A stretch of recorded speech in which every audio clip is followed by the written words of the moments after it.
Hello and welcome to Imanni Music Online Lessons, where we learn how to make music a mental health solution in your life. My name's Imanni, I write music for mental health awareness, and I am so glad to be talking with you today.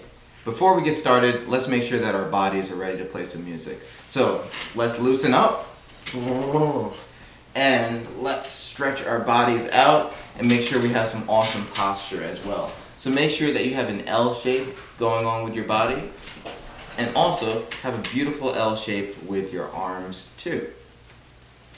Last but not least, make sure that your hands are ready for playing some music by making sure they're nice, loose, and flexible, and allow them to drape down with gravity.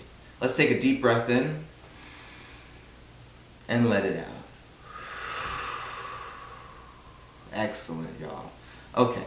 Now since our bodies are ready for playing some music, let's make sure that our minds are as well. This is a quote from Lori Deschke. You don't have to be positive all the time. It's perfectly okay to feel sad, angry, annoyed, frustrated, scared, and anxious.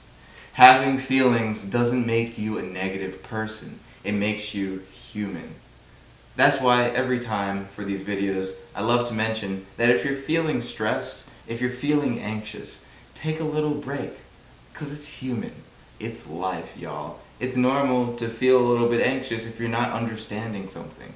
But taking a break, or taking a little nap, or just allowing a night's sleep to go by is an incredible help for getting you through a frustrating moment.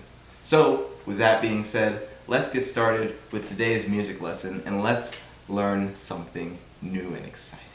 In music, we call this position of the chord root position. We can also call this chord a blocked chord. It is the smallest intervals that you'll have for a triad. You will have a third present in here.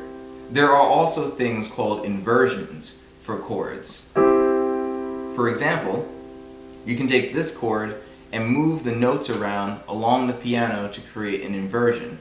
For example, you may take the C note and move it up an octave. And when you have this chord, you'll notice that we have a sixth interval.